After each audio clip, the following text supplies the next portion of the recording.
بالله من الشيطان الرجيم. بسم الله الرحمن الرحيم. السلام عليكم ورحمة الله وبركاته. وعليكم السلام. الحمد لله رب العالمين وبه نستعين على أمور الدنيا والدين والصلاة والسلام على أشرف الأنبياء والمرسلين سيدنا وحبيبنا ومولانا محمد وعلى آله وصحبه أجمعين أما بعد. رب اشرح لي صدري ويسر لي أمري واحلل عقدة من لساني يفقهوا قولي أما بعد. رب زدنا علما وارزقنا الرحمة برحمتك يا أرحم الراحمين. Ya masyarakat semua yang dirahmati Allah, puji syukur senantiasa kita panjatkan kehadirat Allah Subhanahu wa taala atas karunia dan nikmat-Nya, terutama nikmat iman wal Islam, nikmat sehat walafiat, nikmat panjang umur, juga nikmat kesempatan sehingga pada pagi hari ini kita masih menunaikan kewajiban kita yaitu sholat subuh secara berjamaah dan akan kita lanjutkan dengan kajian. Salawat sering salam dan berbagai kesanjungan kepada baginda kita Nabi Muhammad sallallahu alaihi wasallam, keluarga sahabat dalam Islam yang istiqomah dengan sunnah-sunnahnya, mudah-mudahan kita dapat mengamalkannya dengan harapan mendapatkan syafaat di yaumil kiamat. Amin ya rabbal alamin. Jemaah salat subuh yang dirahmati Allah, kita akan lanjutkan kajian kita pada pagi hari ini masih seputar sholat. Kemarin kita bahas mengenai tata cara i'tidal, dikaji dalam fikihnya. Sekarang kita akan lanjutkan dengan tata cara sujud dalam sholat. Sujud adalah salah satu rukun salat. Allah Subhanahu wa taala berfirman, "Ya ayyuhallazina amanu ruk'u." Hai orang-orang beriman, rukulah kamu, sujudlah kamu, sembahlah Tuhanmu dan perbuatlah kebajikan supaya kamu mendapat kebenaran. Quran surat Al-Hajj ayat 77. At-Tabari dalam tafsirnya menyebutkan, rukuklah kepada Allah dalam sholat kalian dan sujudlah di dalam sholat kalian. Dalam ayat ini rukuk dan sujud mewakili penyebutan sholat, menunjukkan rukuk dan sujud adalah bagian yang tidak bisa dipisahkan dari sholat. Kemudian dalam hadis yang dikenal dengan hadis al-musik salatuhu dari Abu Hurairah radhiyallahu anhu disebutkan, kemudian sujudlah sampai tumaninah, kemudian bangun sampai duduk dengan tumaninah, kemudian sujud sampai tumaninah. Hadis riwayat Bukhari Muslim. Dan ijma' para ulama bahwa sujud adalah rukun salat, tidak sah salat jika sujud ditinggalkan. Imam An-Nawawi mengatakan, sujud hukumnya wajib berdasarkan nas Al-Quran, Sunnah dan ijma'. Dan dalam setiap rakaat wajib ada 2 kali sujud sebagaimana dalam hadis Abu Hurairah di atas. Lalu bagaimana cara turun sujud? Para ulama berbeda pendapat mengenai cara turun sujud di dalam 2 pendapat. Pendapat pertama, kedua lutut dahulu, baru kedua tangan. Ini adalah pendapat jumhur ulama, di antaranya adalah Syafi'iyah, Hanabilah dan Hanafiyah. Berdasarkan hadis dari Al-Aqwamah dan Al-Aswad rahimahullah, yang artinya aku mengingat cara sholat Umar bin Khattab bahwa beliau turun sujud setelah rukuk dengan bertumpu pada lututnya sebagaimana unta yang berkok. Beliau meletakkan lututnya terlebih dahulu dari tangannya. Ini pendapat yang dikuatkan oleh Ibnu Qayyim rahimahullah, Syekh Muhammad bin Shalih Al-Utsaimin dan Syekh Abdul Aziz bin Baz rahimahullah. Lalu pendapat kedua, yaitu kedua tangan dahulu baru kedua lutut. Ini adalah pendapat ulama Malikiyah dan juga salah satu pendapat Imam Ahmad. Dari Nafi rahimahullah, Ibnu Umar dahulu meletakkan kedua tangannya sebelum kedua lututnya. Hadis riwayat Bukhari secara mu'allaq di hadis nomor 803, Ibnu Khuzaimah nomor 627, disahihkan Al-Albani dalam Irwaul Nawawi. Ini adalah pendapat yang dikuatkan oleh Syekh Muhammad Nasiruddin Al-Albani. Wallahu a'lam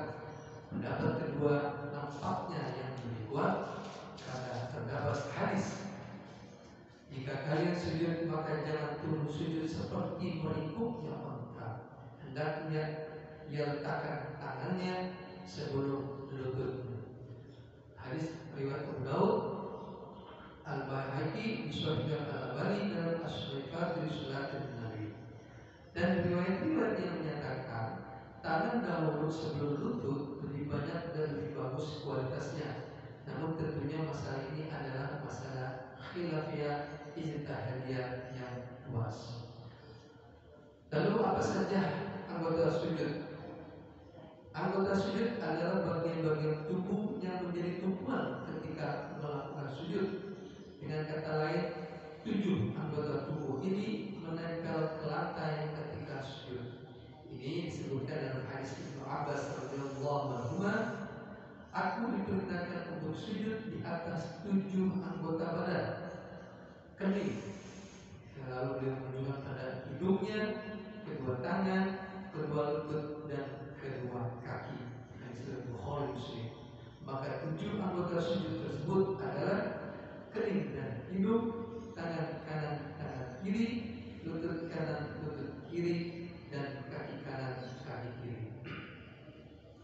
Namun para ulama khilaf mengenai itu karena tambahan riwayat, lalu beliau merujuk juga pada hidungnya, tadi disebutkan di dalam hadis tersebut, hanya terdapat dalam riwayat dari jalan Abdullah bin Aus dari Aus. Sufyan al-Thawri mengatakan, Ibnu Aus mendapatkan kepada kami dengan memegang keningnya, lalu menggerakkan tangannya ke bawah hingga ke ujung hidungnya, kemudian berkata, ayahku Aus menganggap ini satu bagian.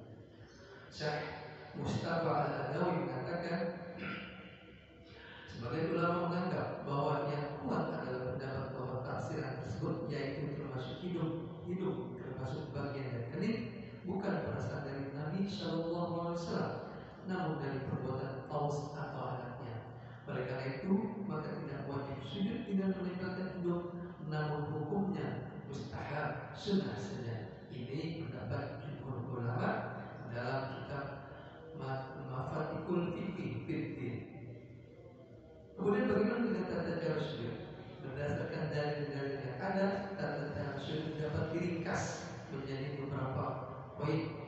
1. Kening dan hidung menempel ke lantai, sebagaimana hadis Ibnu Abbas radhiyallahu anhu di atas tadi sudah dibacakan.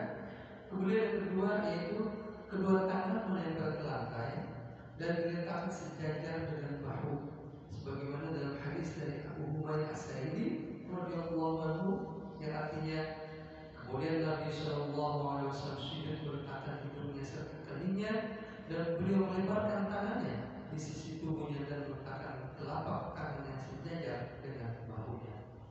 Kemudian ketiga, punggungnya lurus, kedua lengan diangkat dan tidak menempel ke lantai. Berdasarkan hadis dari Anas bin Malik radhiyallahu anhu, Nabi Shallallahu Alaihi Wasallam bersabda, hendaknya lurus ketika sujud dan janganlah kalian merebahkan lengan kalian sebagaimana yang dilakukan anjing. Hadis dari Bukhari Muslim. Kemudian yang keempat, lengan atas dibuka sehingga jauh dari badan, sebagaimana dalam hadis dari Al-Bara bin Azib radhiyallahu anhu, Nabi Shallallahu Alaihi Wasallam bersabda, jika engkau sujud, maka letakkan kedua tanganmu di lantai dan angkat siku. Hadis riwayat Muslim. Sebagaimana juga dalam hadis Abdullah bin Buhainah radhiyallahu anhu yang berkata, Nabi Shallallahu Alaihi Wasallam ketika sholat, beliau melebarkan kedua tangan hingga terlihat putihnya setiap beliau. Hadis riwayat Bukhari Muslim. Kemudian yang kelima, lutut kanan kiri menempel ke lantai, sebagaimana hadis Ibnu Abbas radhiyallahu anhu tadi yang sudah kita bacakan juga. Kemudian yang keenam, paha jauh dari perut, jadi tidak menempel pahanya dengan perutnya. Ulama berijma' tentang sunnah hal ini. Asy-Syaukani rahimahullah mengatakan, hadis ini menunjukkan tentang disyariatkan melebarkan paha ketika sujud dan menjauhkan perut dari paha. Tidak ada khilaf dalam masalah ini. Kemudian yang poin ketujuh yaitu jari-jari kaki mengarah ke arah kiblat, berdasarkan hadis dari Muhammad bin Umar bin Atha rahimahullah, yang artinya yang pernah duduk bersama beberapa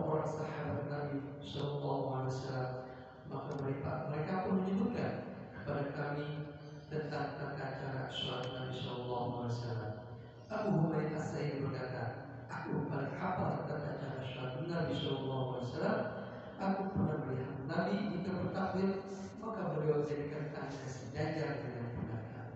Jika beliau ruku, maka tangan beliau memegang lututnya, kemudian beliau meluruskan punggungnya. Ketika beliau iktidal, maka sampai semua tulang kembali pada tempatnya, yaitu berdiri lurus. Jika beliau sujud, beliau menggunakan kedua tangannya tidak terlalu diregangkan dan juga tidak terlalu dirapatkan, dan jari-jari kakinya dihadapkan ke arah kiblat. Hadis riwayat Bukhari. Kemudian yang kedelapan, kedua tumit kanan kiri dirapatkan berdasarkan hadis dari Aisyah radhiyallahu anha, yang artinya, suatu malam aku kehilangan Rasulullah SAW, padahal sebelumnya beliau bersamaku di tempat tidur. Kemudian aku mendapat beliau sedang sujud dengan menempelkan kedua tumitnya, menghadapkan jari-jarinya menghadapkan jari-jari kakinya ke arah kiblat. Inilah pendapat yang wajib karena dalilnya sahih. Pendapat ini dikuatkan oleh Syekh Muhammad bin Shalih Al-Utsaimin dan Syekh Al-Albani. Namun ada sebagian ulama berpendapat disunahkan meregangkan tumit.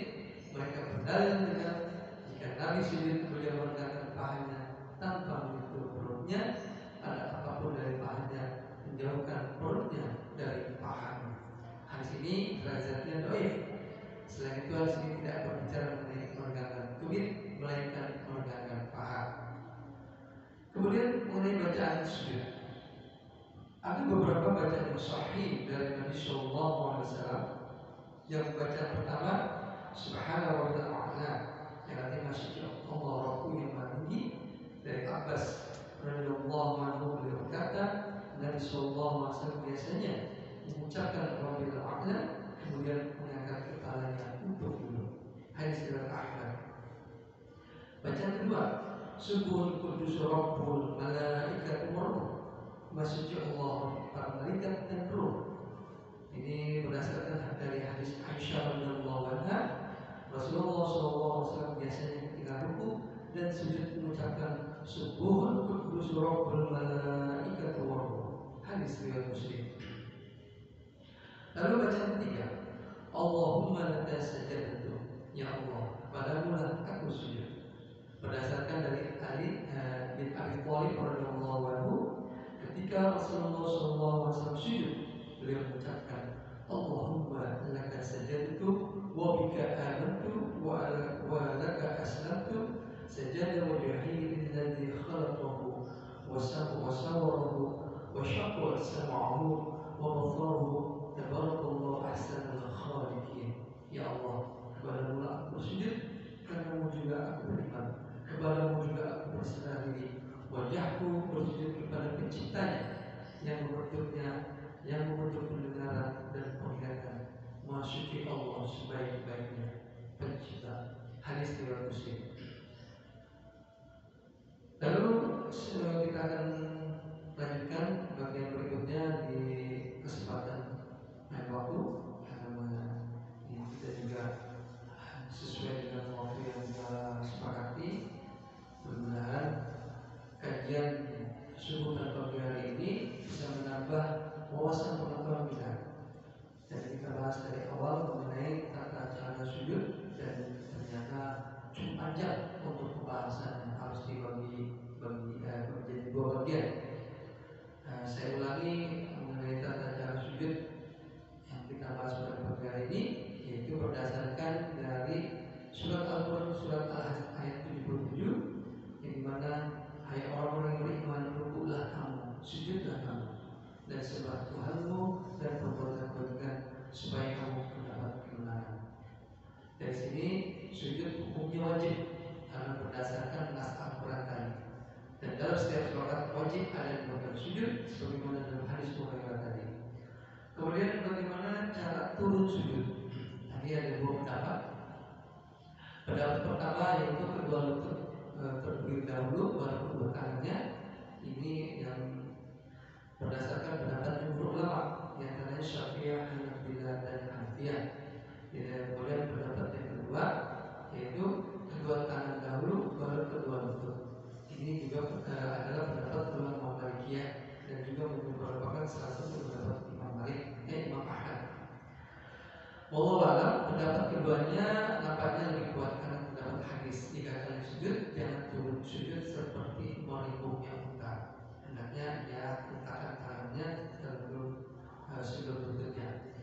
Dan riwayat-riwayat yang lain menyatakan tangan dahulu sebelum lutut lebih banyak dan lebih baik. Namun tentunya masalah ini adalah masalah khilafiyah. Artinya kedua pendapat ini silakan dilakukan. Bisa tidak harus mengikuti salah satu, kedua-duanya pun boleh karena ini masalah khilafiyah. Kemudian anggota apa saja yang menjadi ketika kita melakukan sujud? Di sini ada 7 anggota tubuh yang harus dilakukan pada saat sujud. Yang pertama kening dan hidung, tangan kanan tangan kiri, lutut kanan lutut kiri, dan kaki kanan kaki kiri. Namun tadi sudah dijelaskan bahwa kening dan hidung merupakan satu, jadi tidak dipisahkan, karena itu bertempat yang sama. Oleh karena itu tadi juga sudah dijelaskan dari hadis Taus dan Tausud yang Al-Thawri. Kemudian bagaimana tata sujud? Tadi sudah dijelaskan ada 8 poin. Saya tidak ulang lagi, nanti insya Allah. Tapi sejauh ini yang mungkin menjadi seringkali ada sedikit perbedaan, yaitu ketika kaki tumit itu ada yang meregangkan dan ada yang merapatkan. Nah, kedua tumit dirapatkan. Sebelumnya ini dijelaskan sesuai hadis Aisyah radhiyallahu anha, di mana beliau Aisyah itu bersabda sesuai sabda Rasulullah SAW. Dia ketika itu melihat baginda Rasul sholat dengan meninggalkan kedua tumitnya, menghantarkan jari kakinya ke kiblat. Pendapat ini dikuatkan juga oleh Syekh Muhammad bin Shalih Al-Utsaimin dan Syekh Al-Albani. Namun ada sebagian ulama juga berpendapat disunahkan merendahkan tumit. Mereka berdalil juga dengan hadis ketika namun tadi itu hadisnya dhaif. Terakhir mengenai bacaan sujud. Bacaan sujud ternyata yang umum kita baca biasanya subhanallah ta'ala, katakan mulyani. Sementara di sini ada bacaan selain daripada kita baca pada umumnya, yaitu yang subuh pun disebut mana kita keluaru, juga bacaan yang ketiga yaitu Allahumma laka sajadtu. Alhamdulillah, dengan kita bahas mengenai tata cara sujud ini, ternyata banyak sekali hal-hal yang belum kita pahami. Bahkan diri saya pribadi juga baru mengetahui, dan beberapa kajian seperti ini yang menjelaskan mengenai tata cara sujud.